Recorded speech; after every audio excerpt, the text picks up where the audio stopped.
Today, we're very happy to have Professor Illah Nourbakhsh, who is an Associate Professor in Robotics at the Robotics Institute at Carnegie Mellon University.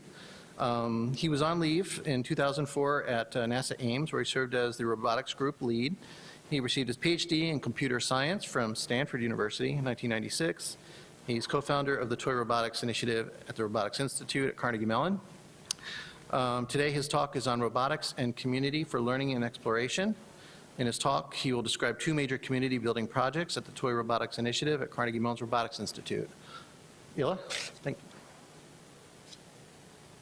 Thank you, Jeff. Well, thank you for coming. And let's see. Let me just begin and jump into it and explain to you what I'll be doing. Actually, let me go back one slide first. So I come from the Robotics Institute, and for those of you who aren't aware of what the Robotics Institute is, it's kind of interesting. It's a full-fledged department in the Carnegie Mellon University. So it's a degree-granting program, just like the Computer Science Department, Language Technologies Institute, and Human-Computer Interaction Institute. And it's 70 faculty large. So there's 70 professors in just robotics. So it's a bit of an absurd place. If you find yourself in Pittsburgh, you should visit. There are more robots there than you can possibly imagine. And there are many here who can vouch for that, actually. What I'm going to talk about today are two projects that are partly funded by Google, so thank you to Google, and by others. And they're examples of a direction we've been going into most recently. We had been working on educational robotics, where we're really talking about the educational value of a robot and a person working together. More recently, we've been interested in the idea of educational robotics, where in fact it is through the glue of robotics that we create communities of expertise and communities of practice. So we're very interested in the idea of creating communities of human beings where robotics is really just a motivational technological tool. Thank you, Alec. We have robots. Naturally, a robotics talk without real robots is like a fish without a bicycle, so here's two robots. So I'm going to talk about these two projects. Let me jump right into Global Connection Project, which is the one that has had much more visibility thus far, and some of you have probably heard of that one. Then I'll talk about Telepresence Robot Kit, which is a new project. This is the first real public address on it. And the interesting thing is we have a major release coming up in March where you can actually build your own robot as part of that. So let's start with Global Connection. Global Connection started with a very, very feel-good and incredibly broad vision, right? The idea of getting people to understand each other better, but doing it using technology and doing it by creating community and sharing across people of different cultures. Now, the place that this came from, sort of the thing that inspired us, was the work we were doing on Mars at the time. So the Mars rovers were landing, and some of the people in my group at NASA Ames Research Center were actually helping the scientists. And what they noticed in helping the scientists was that it was the images that were drawing the scientists together and causing really good community building and communication across a diverse group of scientists.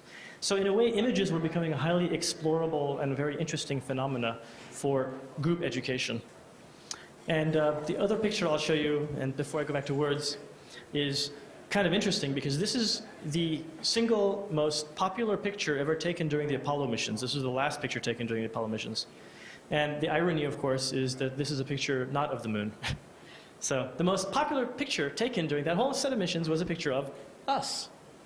And so the idea of turning the camera inward, right, of being able to explore and understand the Earth itself is something that's always been magical for people. And this was the beginning of the Global Connection Project. The idea was one way of, and if you read Gagarin's diaries, or if you read Armstrong's diaries, or just about anybody else who's been in space from either side of the fence, what they say is that once they're in space and they go over to the Earth, they see the Earth in a different light, and they feel for the oneness of the Earth and the idea that political boundaries are somewhat transient. So one idea we had was, okay, so maybe we should just fundraise and take everybody that it makes political decisions, say, and send them into space for a while, have them orbit the Earth. And that might actually increase global understanding significantly. Now, there's a downside to that because we computed that the amount of carbon monoxide and ozone that you release by doing that would accelerate global warming significantly. So that's actually a bad idea. So we can't put everybody in orbit for a while. That's a bad idea. So the next thing is, can we create visualization tools that help people to understand the Earth better by giving them a new, more explorable view of the Earth as a whole? So we wanted images to be the center of this, and we launched 3 specific initiatives last year which have paid off pretty well. The first 2 have paid off really well, and I'm going to tell you about the motivation on the bottom there. By the way, I'm going to talk fast and go through the slides quickly because I want you to be done by 3:50 for obvious reasons. So first of all, create content. What we wanted to do is start by having really compelling professional content, something that people could really get into because it's professionally done content that they want to see. Throw that in a spatial browser, in a format that they can see it and explore it and learn more about the world through it. And that would be kind of a catalyst for learning more. Second thing is we wanted to create a technology for hyperrealistic imaging. So in a way, if you think about digital cameras and where they are, we wanted to turn the gain way, way up on that. So that you have far better spatial resolution, far better temporal resolution, in other words, being able to go back and forth in time, and much, much better dynamic range. So you can have pictures with lots of resolution and yet the ability to see across a very broad range of brightness values. And then third, we wanted to start to build specific communities and create communities that are self-sustaining around all of these topics of interest. So those are kind of the first three steps. And this is here because if you think about the driver behind this project and the other project I'll tell you about, Aristotelian passions sort of start with imagination and creativity. The idea that what drives humans and makes them human is to imagine and to wonder what the world is like. Well, there's two kinds of imagination that Aristotle talks about, right? One is imagination of the natural world, imagining and wondering what the world is like and what's cool about the world. And the other one is imagination of the creative world, imagining what you could do to the world. How could you change things? How could you invent something new? We're trying to do both of these. And so this first project tries to hit on the question of wondering about the real world. So what we want to happen to people and the way we want communities to build is we want people to wonder, right? Because you create tools that help them become wondrous about how rich the world is. And you want them, by using those tools, to explore the world and discover things that they didn't know before. And you want them to discover things that are so compelling and rich and interesting that then they feel compelled to share. And so that's kind of one trajectory to a self-sustaining community. You'll see a different three sort of tuple in the case of the Telepresence Robot Kit project. So the project we did, long story very short, is that we talked to National Geographic and got them excited about it. We talked to Google Earth, or Keyhole at the time, and got them excited about it. And thanks to many, many, many people who said yes and helped out and provided funding, we managed to take hundreds of articles in Africa and geocode them onto Google Earth for Africa. So that when you spin the globe in Google Earth to Africa and zoom in, you can see little boxes. And of course, when you click on the boxes and zoom in further, you can see articles that are on National Geographic Online. And so those leads to articles. The other thing we did has to do with these little red dots. And this is kind of interesting. Mike Fay is an incredible guy. He's raised actually billions of dollars for world hunger relief now. He flew a Cessna 182 over Africa and collected about 90,000 images with GPS coordinates that were rough. Not very good because they were coming asynchronously off a GPS receiver. Well, we took that data and we geocoded it as well. And a lot of that is now available too. When you zoom in on those airplanes, you'll see his pictures. So you'll see things like, oh, this is interesting. This is the only structure that's man-made that is visible from space, which is a giant conveyor belt. It turns out the Great Wall is not visible in space, as those of you who know about some websites have found out. And you'll see things like spice trading bars, where people are actually trading spices and looking up at the airplane, wondering why there's an airplane flying overhead. And the level of zooming is pretty astounding. If you zoom into one of these airplanes on Google Earth, you'll see a super resolved section within Google Earth, right? And that super resolved section is there because our team did such a great job of lining up the high resolution image with the Google Earth satellite data. And when you zoom in, of course, you see really good data like that. And if those of you who've played with this know that you can get to the point where you can see people carrying a baby on the back, walking with a shadow cast by a sunset moon, a sunset sun. Setting sun, that's the word. Well, this flyover stuff led to somewhere interesting, which is that the technology that was developed to make this kind of thing facile turned out to be very useful when you were starting to talk about disasters.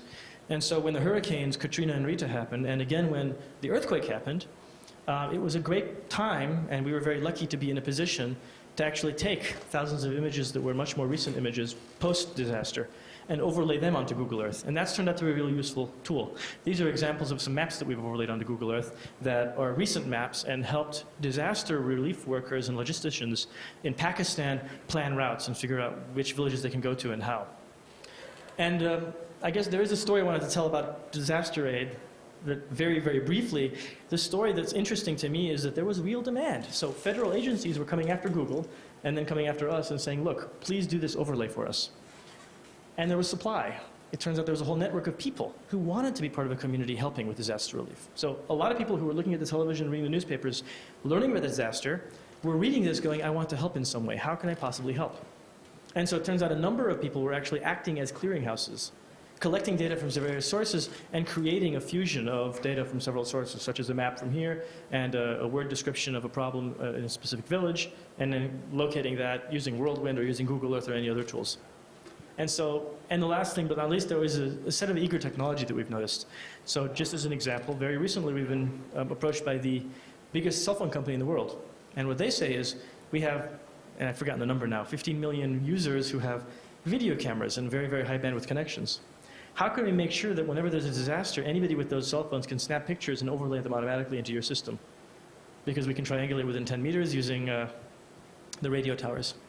And it's a really nice idea, right? It's something that we could definitely do by doing some really interesting image work on the images that they snap and the satellite images that we have.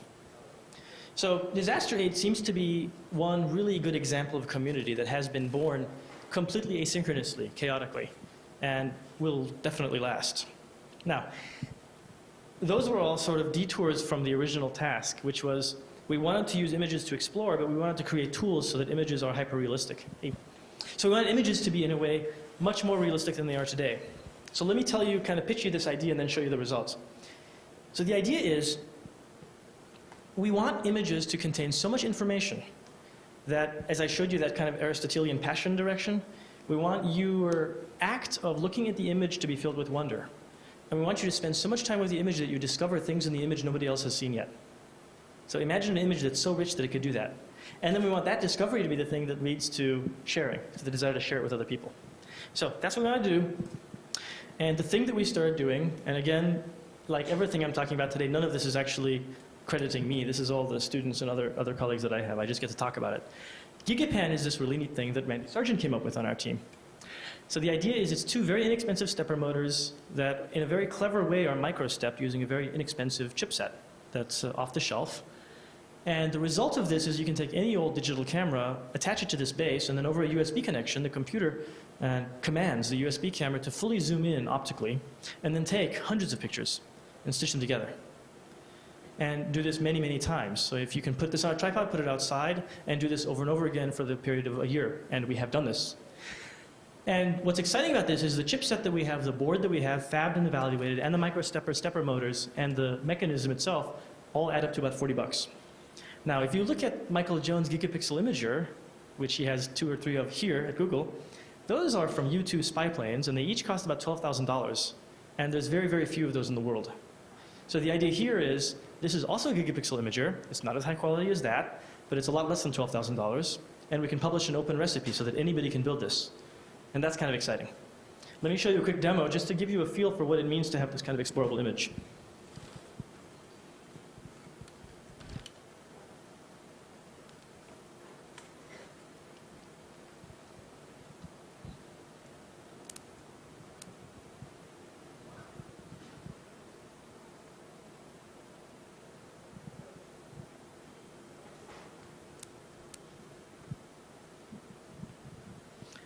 So this is an example of an image that's taken by this thing.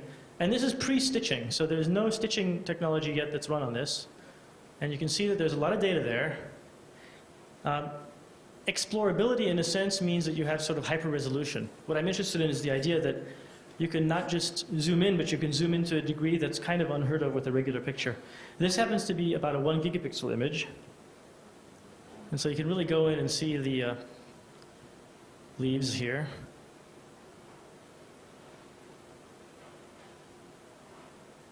And you get a level of resolution that's kind of fun. So you get the idea with that.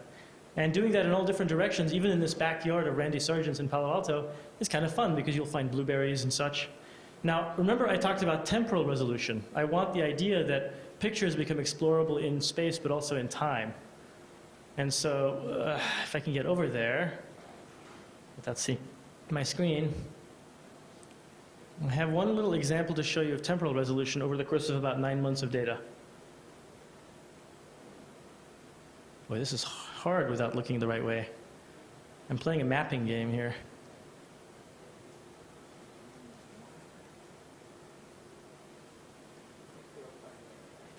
There. So when I show you that lemon, now let's roll back in time. And so what you're seeing is the passage of time in reverse, and you'll see the lemon become I guess it's not called a lime, whatever you call an unripe lemon. A green lemon. And it's kind of fun because as you go through this with greater detail, with greater temporal resolution, you end up seeing some morning glory weeds. You can see them right there in the corner top right. And then the neighbor pulls the weed out and the leaves all of a sudden wilt. You see that on the top right. Anyway, that's the kind of thing where we think it gets exciting to be able to explore and to be able to put a camera like this into all sorts of places. You can probably imagine for yourself several places you could put a camera like this right now and collect really interesting data. We're working on the stitching technology now. It turns out you need to do some stitching that's a little unusual compared to the kind of stitching people normally do to make this work right. Mainly because we want it to work really, really quickly. We want people to be able to do this with massive amounts of data.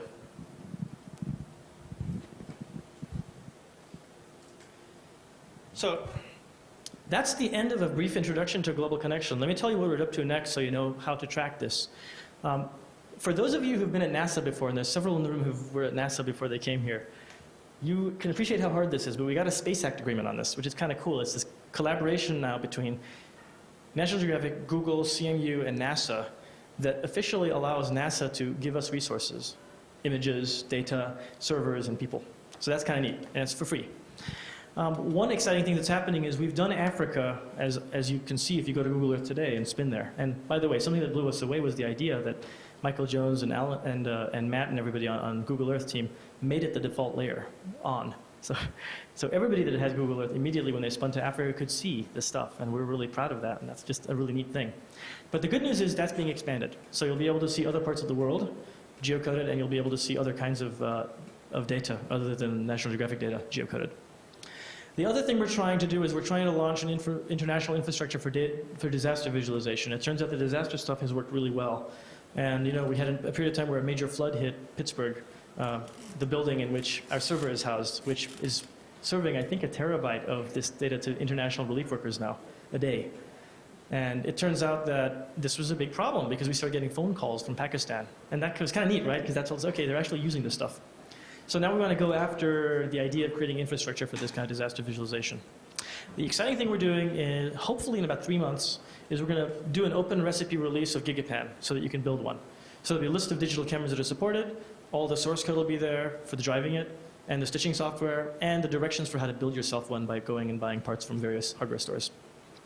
Then we're going to give a bunch of Gigapans to photographers. We actually have a bunch of Gigapans right now. We have 15 and we're building 50 more. So if you're a professional photographer and you want a Gigapan, talk to me. And then we're going to create a bunch of different themed activities that create focused communities, just like the disaster relief community. That's global connection. Now let me tell you about the other project. And what you're going to see is how the other project is kind of a complement to that project. That project is about wonder and discovery of the natural world in a way, and cultures in the natural world. This project is about invention. And here's why we're doing this project. The problem that exists, first of all, this is kind of neat. Science and engineering are dropping in the US, and only in the US. So welcome to the one place in the world where science and engineering are becoming less desirable every year. And this is for real. The data here, by the way, is from ACR and from the Girl Scouts National Report, which is an excellent document, and from the CRA recent report. Now, there's a women problem in the US. As you may be aware, we have a very small proportion of women in technology and engineering fields. And in fact, in CS, they're actually decreasing. So this is interesting. This is one of the only areas in engineering where the amount of participation for women is going down.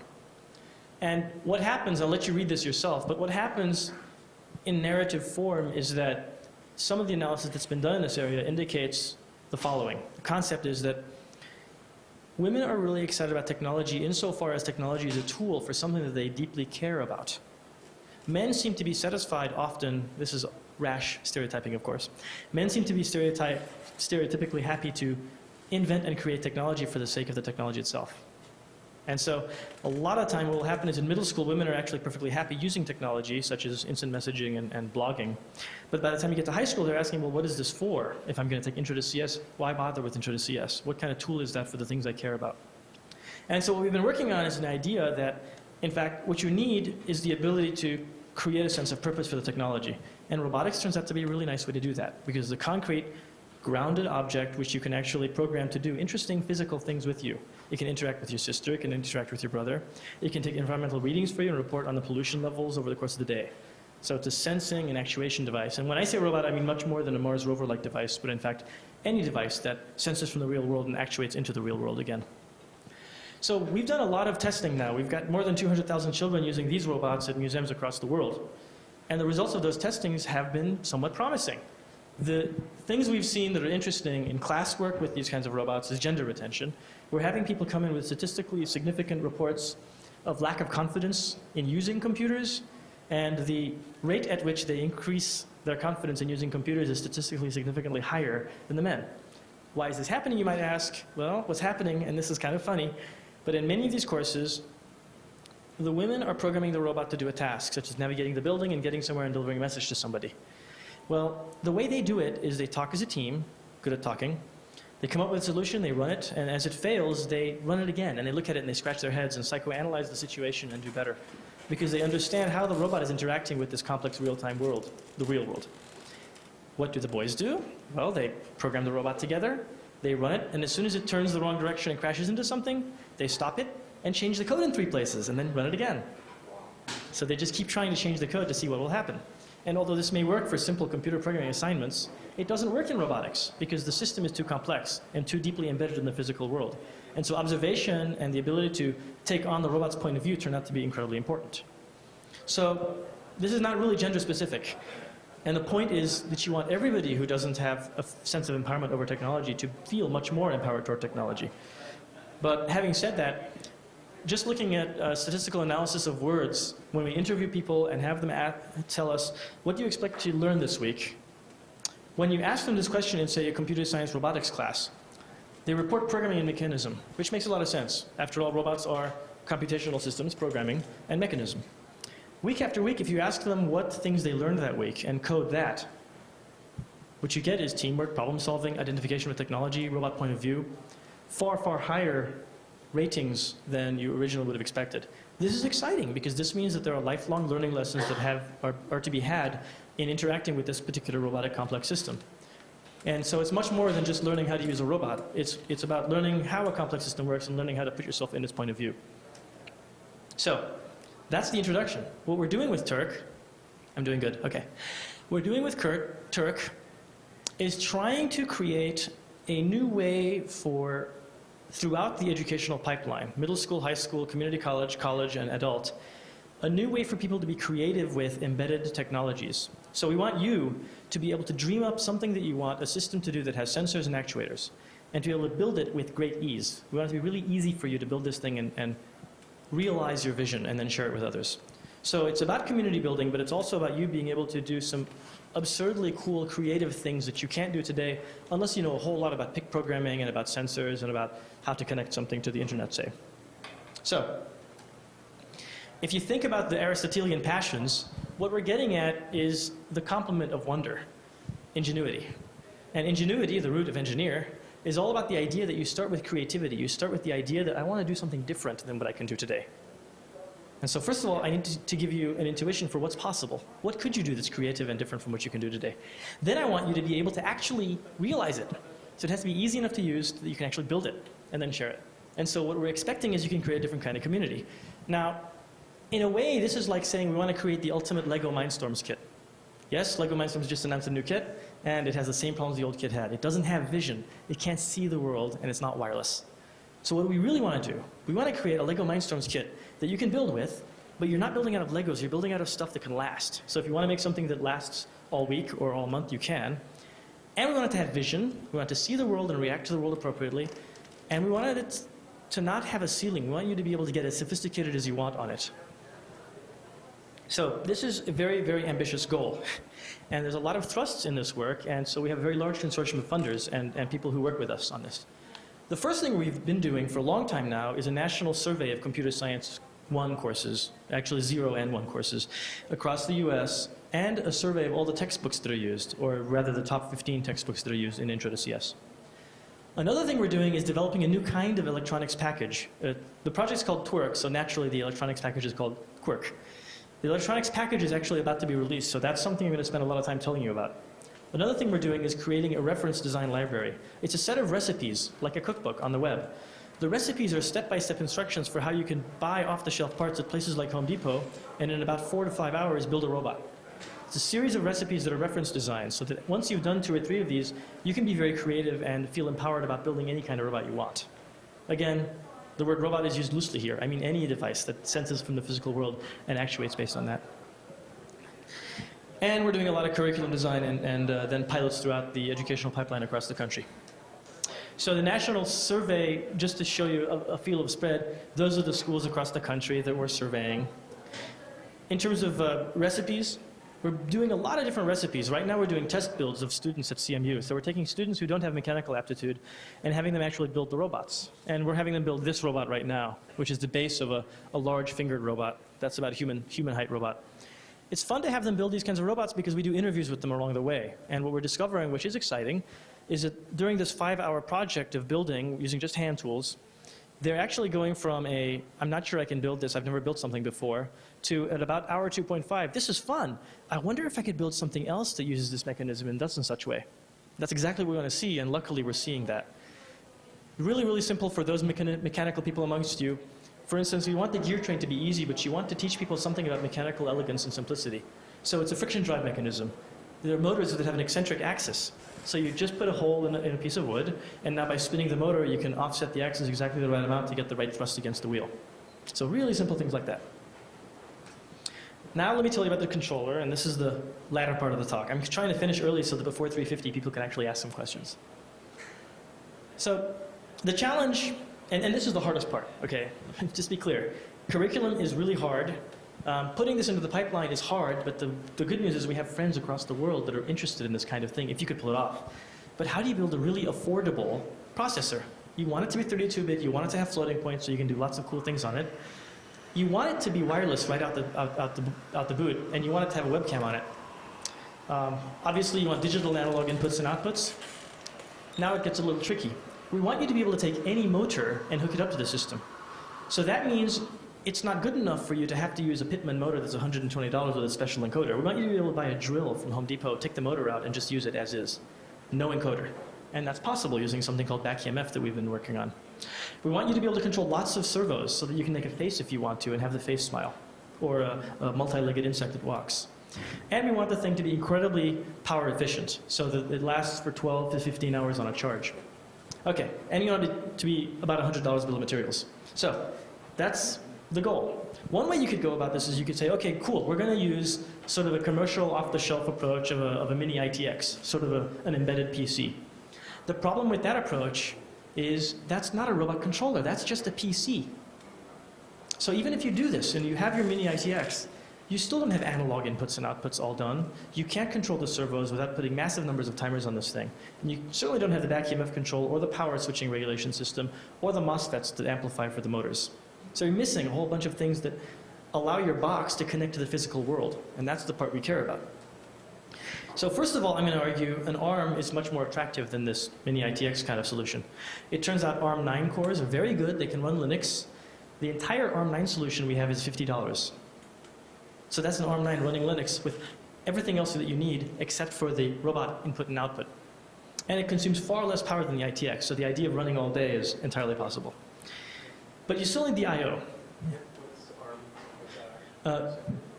ARM is the processor in cell phones. It's a microprocessor. So, yes, Peter.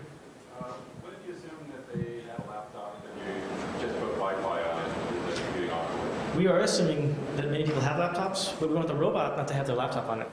So unlike evolution, we don't want you to risk your laptop on your robot. We want a robot that's so cheap that it can talk to your laptop and anybody else's laptop. In fact, let me spin you the story of how you use this. I didn't say this part, and this part's kind of important. So here's how the average person, here's how Alec will build his first robot.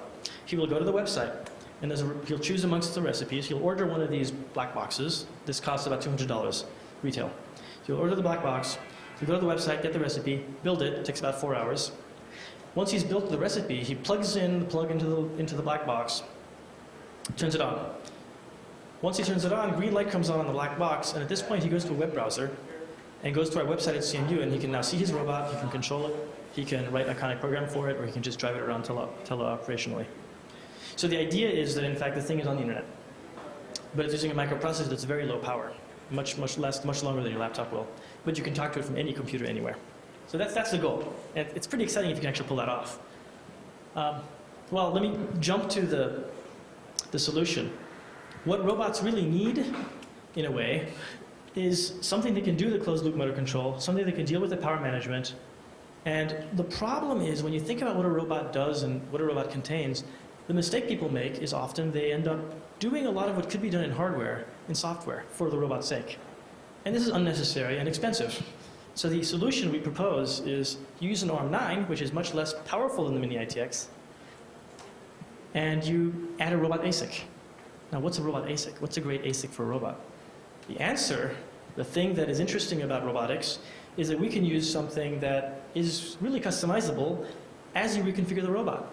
So you don't want an ASIC for a standard robot, but rather something that can customize to any robot that you build. So our solution is an FPGA. So our proposal is, in fact, if you can have an FPGA that implements all the robot-specific options and, in fact, is the thing that you, in real time, can reconfigure as you need to, as you change the number of motors on your robot, say, then you have incredible flexibility. And it's about $5 in quantity, so very, very cheap. In fact, better than that. Xilinx has donated them all to me, so I have a lot of Xilinx FPGAs. And just to show you an example, this is something that Rich Legrand did at Charmed Labs with my help. And this is the launching off point of what we did. This was the Game Boy robot controller kit that had a Game Boy processor and an XPC, and you plugged in an FPGA into the Game Boy. The FPGA took care of all the robot I/O. So it had the watchdog timers, it did the servo controllers, and it had the UARTs, Bluetooth interface, all those good things, all on the FPGA. What we're doing is this. And the good news I can report today is this is actually working now. So I'll show you how much of it is working, but it's an ARM9 with floating point. It's got the 300,000 gate FPGA from Xilinx. It's got USB 2.0. Wi-Fi and webcam is a kind of a story that's worth telling. Wi-Fi is easy. There's several Linux patches that make Wi-Fi work just fine on an ARM9. Webcams is a tough one. If we're going to put recipes on the web, right, we want the recipe to say you can use any of these 5 webcams. But if you look at the webcams that are on SourceForge that there are patches for Linux, they're all webcams that are end of life. Because they've been around a while, so people could actually hack them. So we talked to Logitech, and we got from Logitech copies of the cameras they haven't sold yet. So these are next year's cameras from Logitech. Well, this year now, it's 2006. So they'll be on market in a couple of months. So we got these from Logitech last month. And then we found one of the hackers, a very nice guy named Michel Zar in France. And so he agreed to roll the patch for us for these webcams. So we gave him the webcams, gave him the processor board, and he rolled the patch for us, which was really kind of a neat story of collaboration across the ocean. And there's lots of other good stuff on this. It does MP3, of course. Got to do that these days. It's got 12-bit analog inputs. It controls 16 servos. It has a switching power supply into which you can plug in any number of Radio Shack 7.2-volt battery packs. And it switches between them appropriately for the motors and everything else. And right now, we're at about $112 bill of materials. So that's exciting. And that includes enclosure and manufacture. It's got temperature sensing, and it's also got current sensing on every line through the FPGA. So we can tell exactly how much current is being drawn on what motor, which is really fun. So as of last week, it's running 268. We've got back EMF working with 12 and 24-volt motors. I'll be right with you. And we've got wireless up and running. So we're very close. And that's kind of an exciting point, because if you can get this thing, if it's really 110 BOM, and if Rich agrees to sell it for about 2x, so if we can get this out the door for, let's say, $250, then that means you're buying something for $250 that once our firmware is done, you can literally build various robots, plug in all the wires, turn it on, and now go to a wireless connection and talk to it. And what's more, it can do vision on board. So you can really have a kind of an intelligent robot. Your question? Do you need hardware to express an FPGA, or can you do that from the ARM? You can do it right from the ARM9. Yeah, you can reconfigure right there. So here's the next steps on Turk. There's going to be a tech report this month on the Intro to CS curriculum evaluation. And the good news, by the way, on the textbook and on the teachers that we've interviewed is that they all seem to agree and recognize that Intro to CS sucks, and that they want to change, and that they change textbooks every couple of years. So changing isn't particularly hard, bureaucratically speaking. In fact, there's an interesting thing that they point out. They themselves point out. They say, well, our exercises are things like write the Fibonacci sequence, write 99 bottles of beer on the wall. And our students don't seem to connect to these, especially the women. And we go, huh, that's exactly what the Girl Scout report says. Intro to CS assignments, which are so incredibly abstract, are not that exciting for people. And I find that stunning that so many of the assignments are like this in so many of the textbooks I see, when in fact we have the internet, we have sound, we have light, we have so many interesting ways to imagine writing intro to CS assignments that connect your process to the outside world and read interesting values. We're doing a Chatham College deployment this month. We'll be at 6C. We're running a workshop and a Birds of a Feather seminar there. So we'll be introducing this to a whole lot of computer science professionals there. The public release is in March. So hopefully in March, if you go to the Turk website, you'll be able to download code and download a recipe and go to your local Home Depot and build one. Home Depot is a group we're talking to right now because they want to be one of the sponsors too. They'd like to make kiosks in Home Depot where they accumulate all the various parts from Home Depot that you need to build one of several robots. So that'll be kind of fun because you can go there and buy all the parts and Bob's your uncle.